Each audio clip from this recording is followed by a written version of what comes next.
Rodrigue, dans ce match contre Strasbourg, est-ce que ça peut être un match piège? Oui, c'est probablement le match le plus difficile d'ailleurs sur les 6 qu'on vient d'avoir. Alors pourquoi c'est difficile? Parce que quand on regarde le classement et qu'on regarde que le classement, on s'aperçoit que Strasbourg est avant-dernier et qu'ils ont gagné un match.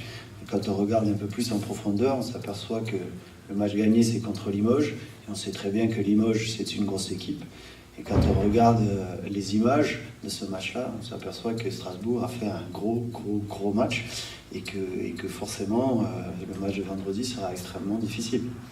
Et puis si on veut regarder encore un peu plus loin sur l'analyse de Strasbourg, ils ont peut-être gagné qu'un match, mais si on regarde les adversaires qu'ils ont rencontrés, on s'aperçoit qu'ils se sont déplacés 3 fois. Ils ont été à Chartres, qui est un des plus gros prétendants à la montée. Ils se sont déplacés à Cherbourg.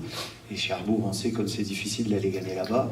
Le premier match de la saison, pour eux, la première en deuxième division, ils ont été à Vernon, encore une salle qui est compliquée à prendre. Et ils ont reçu 2 fois, ils ont reçu Célestat, donc encore une grosse équipe du championnat, et puis Limoges, donc ils ont réussi à gagner. Donc il ne faut absolument pas regarder ni le classement, ni les résultats qu'ils ont, mais essentiellement le jeu qu'ils produisent. Et ils produisent du jeu, et ils ont des joueurs de qualité, donc il faut vraiment se méfier de cette équipe pour vendredi. Ouais, c'est un classement un peu en trompe-l'œil, quoi. Complètement. Alors, souvent on dit qu'il faut attendre la 5e, 6e journée pour savoir à peu près où on est, mais là, quand on regarde leur calendrier à eux, il va falloir attendre un petit peu plus pour savoir où est-ce qu'ils vont être situés à la fin de la saison, ou en tout cas, quelles sont leurs prétentions. Alors justement, par rapport à votre jeu à vous, est-ce qu'en fonction des adversaires, vous adaptez forcément un petit peu, mais... On a un projet global, que ce soit au niveau défensif, offensif, et après, effectivement, on l'ajuste en fonction de la qualité de nos adversaires. Là, dans l'occurrence, Strasbourg a une base arrière qui est efficace, et vraiment, ils ont des gros tireurs de loin. Donc voilà, on a travaillé pour essayer de les embêter au maximum. Ouais, donc par rapport au match de Cherbourg, donc là, vous disiez qu'on a acquis un nouvel ingrédient. On va dire un nouvel ingrédient, c'est la capacité à réagir. Enfin, on ne va pas s'énerver, en tout cas. On ne va pas s'énerver et à rester stable. Donc là, quel nouvel ingrédient il faudrait mettre maintenant? Comment ça va falloir les ingrédients, déjà, il va falloir garder la rigueur, la détermination, l'envie, la foule, la dépense énergétique qu'on peut avoir sur les matchs. Il va falloir garder, parce que forcément, dans tous les matchs, que ce soit dans l'enchaînement des matchs ou même au cours d'un même match, on va avoir des temps un peu faibles, il va falloir qu'on les gère le mieux possible. Et peut-être que contre Strasbourg, ça va être notre capacité à ne pas écouter l'environnement. Voilà, parce que depuis le début, on nous pose justement ces questions. Est-ce que c'est pas un piège? Ils sont derniers, c'est une équipe qui vient de monter. Mais tout ça, ça veut rien dire du tout. Mais nous, on le sait, parce que je pense que l'avantage de ne pas avoir changé d'équipe, d'avoir gardé la même que l'année dernière, c'est qu'on a l'expérience de ce qui s'est passé la saison passée. Et là, on y va vraiment là-dedans. On a, nous, la capacité aujourd'hui de dire, mais non, nos adversaires, c'est pas du tout ce que vous croyez. C'est vraiment une grosse équipe, et avec en tout cas des joueurs de qualité. Et que si nous, on met pas les ingrédients, si nous, on bataille pas comme on fait d'habitude, eh ben, on va perdre le match, tout simplement. C'est vrai que Eduardo, que j'ai vu en début de semaine, m'a dit exactement la même chose. Donc on sent que les joueurs ont intégré quand même ça, et même par rapport à la saison dernière. Tout à fait, puis ça s'est vu à l'entraînement, mais je crois qu'en fait, ce qu'on s'est dit avant dans la prépa, et sur lequel on va s'appuyer toute la saison, c'est qu'en fait, peu importe l'adversaire, il faut qu'on y mette les ingrédients et il faut qu'on gagne. Voilà, point. Alors après, que ce soit le premier du classement, le dernier, celui qui est annoncé pour la montée, celui qui est annoncé pour descendre, celui qui joue le maintien, match de Coupe de France, N2, N1, une D1 en Coupe, peu importe, on va préparer le match exactement pareil. Mais dans l'organisation de la semaine, mais aussi dans l'envie, la détermination et la rigueur qui est nécessaire. Parce qu'en des deux, il n'y a pas de petite équipe, c'est faux, tout le monde imagine ça, mais on se rend bien compte tous les ans que tout le monde gagne tout le monde. La preuve, qui aurait mis de l'argent sur la défaite de Limoges à Strasbourg? Personne, et bim, et voilà, et c'est exactement ça, là des deux, c'est que tout le monde est capable de gagner tout le monde, c'est sa richesse, et à nous de faire le nécessaire pour que ce genre de mésaventures ne nous arrive pas. Maintenant que vous êtes deuxième, alors c'est ex-aequo avec Chartres aussi. C'est ça. Est-ce que vous vous sentez quand même plus regardé maintenant c'est déjà considéré parmi les prétendants au play-off, mais est-ce que maintenant, encore plus? C'est encore tout... Alors c'est rigolo, mais bizarrement, l'année dernière, je me rappelle, à chaque fois que je finissais le match, la première chose que je faisais, c'est que je prenais mon téléphone pour aller voir les résultats des autres équipes. Et là, cette année, depuis le début, c'est-à-dire que la semaine dernière, la conférence de presse à Cherbourg, je suis arrivé dans la conférence de presse, je ne savais pas du tout les résultats, je ne les avais pas regardés, je ne savais absolument pas qu'on était deuxième à ce moment-là. Parce qu'en fait, on le dit tous les ans on dit la même chose, mais je ne sais pas, cette année, c'est encore plus vrai, c'est qu'en fait, on prend les matchs les uns derrière les autres. Et là, on a fait exactement comme tous les matchs, c'est-à-dire qu'on a fini le match contre Cherbourg, on a profité lundi, mardi et mercredi sur les séquences vidéo pour passer 5-10 minutes sur ce qui n'a pas fonctionné, et on a pris le dossier Cherbourg, on l'a posé, et on a ouvert le dossier Strasbourg, et c'est parti, préparation du match de Strasbourg. Donc moi, le résultat et le classement, je trouve que c'est trop tôt. Voilà, encore une fois, pour la raison que je vous ai donnée tout à l'heure, c'est que tout le monde n'a pas joué contre tout le monde, donc c'est difficile de savoir où sont les vrais prétendants à la montée aujourd'hui. Voilà, en D2, tout le monde peut monter, tout le monde peut descendre. Donc du coup, nous, on regarde que ce que l'on fait, et le classement, peu importe.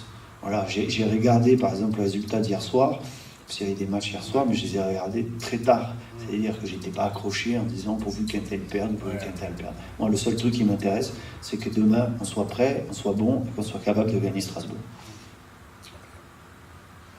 Dernière chose, juste au niveau de l'effectif, est-ce que Boris n'était pas entraîné la prom début de semaine? Ouais. Que ça va, mais Non, Boris, il avait un petit peu les adducteurs qui tiraient, mais rien de bien grave. Donc non, il s'est réentraîné, il n'y a pas de souci. Donc on sera avec l'équipe au complet. Moi et Loïs, on ne prendra pas Loïs, donc on sera 15. Voilà. Ok, c'est bon pour moi. Bon, alors on va en profiter du coup, puisque c'est cette première conférence de presse qu'on organise comme ça, et il y en aura certainement d'autres. On voulait que tu puisses quand même un petit peu expliquer qui tu étais pour les gens qui te connaissent un petit peu moins. On sait que tu es originaire de Gironde. Est-ce que c'est le handball qui t'a emmené en Bourgogne? Alors, je suis exactement du bassin d'Arcachon. Je suis né à Bordeaux, mais mes parents habitent dans un petit village qui s'appelle Biganos, sur le bassin d'Arcachon.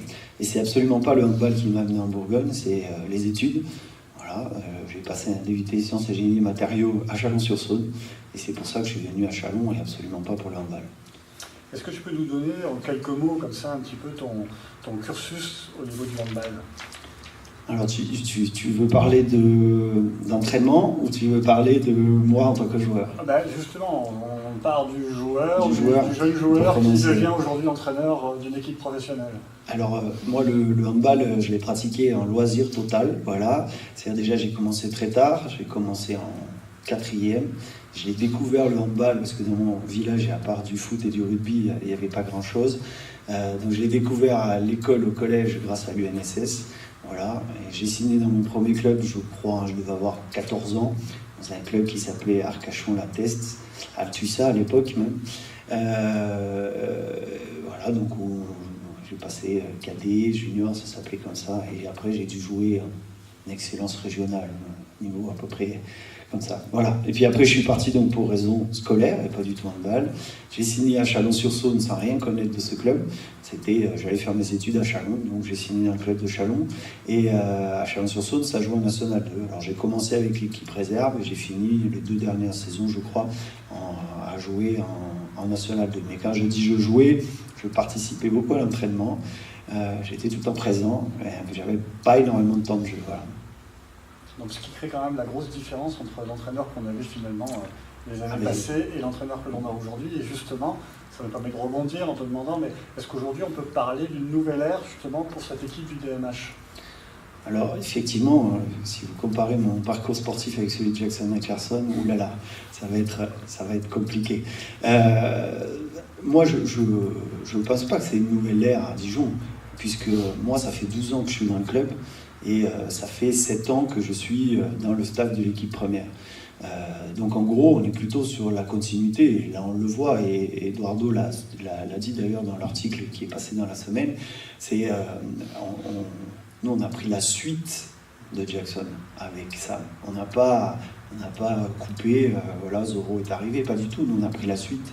on a gardé ce qui fonctionnait, mais on a fait exactement ce qu'aurait fait Jackson, c'est-à-dire qu'on a fait l'analyse de ce qui n'a pas fonctionné l'année dernière, et après cette analyse-là, on a essayé, nous, de transformer ces petits points qui fonctionnaient pas pour que ça fonctionne.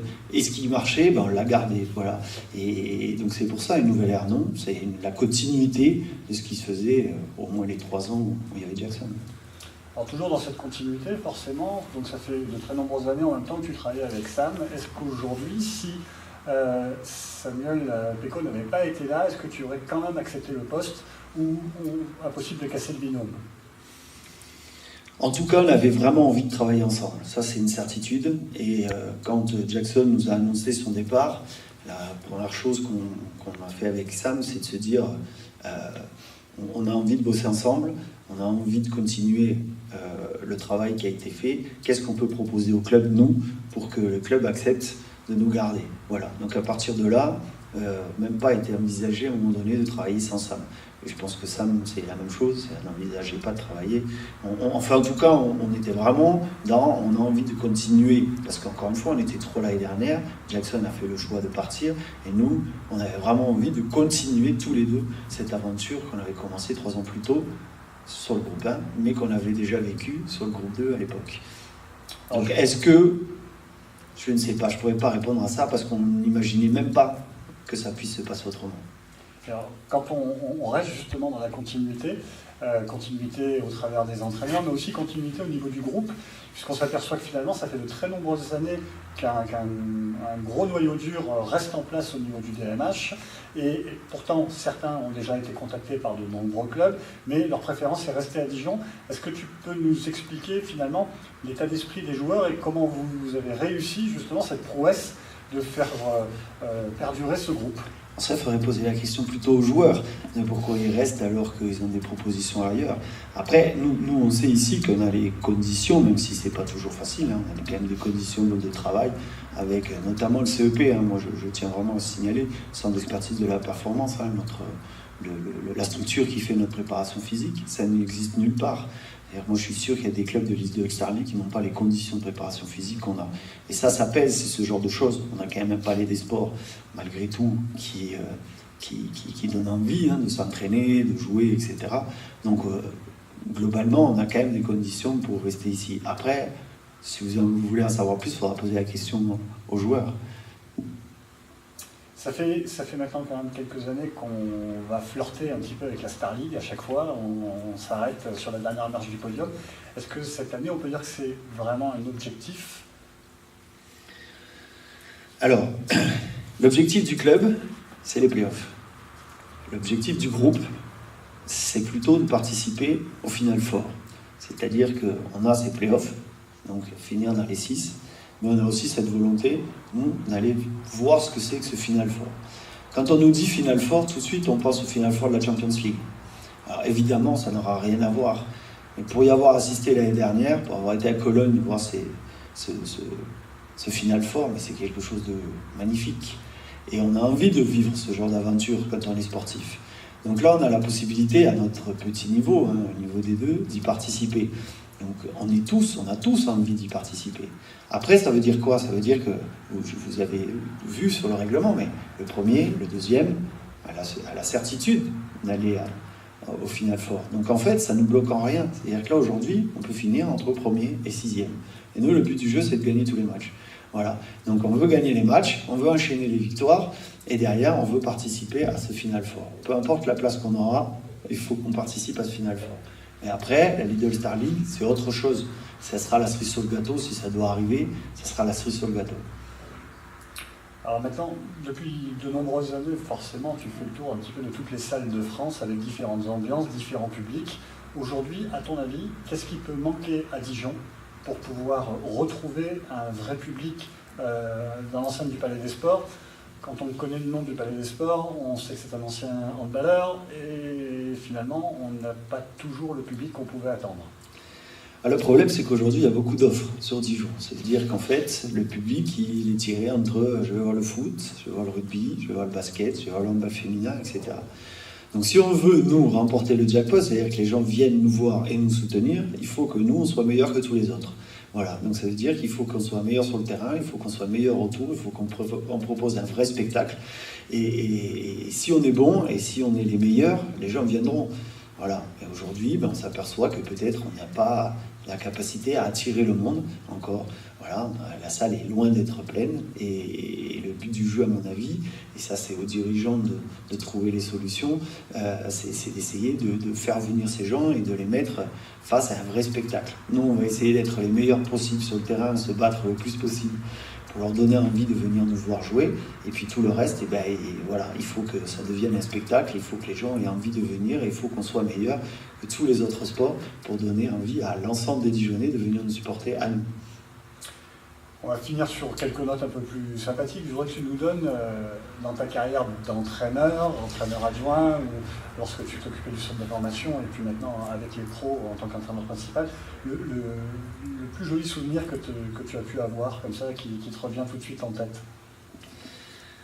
Alors c'est un match.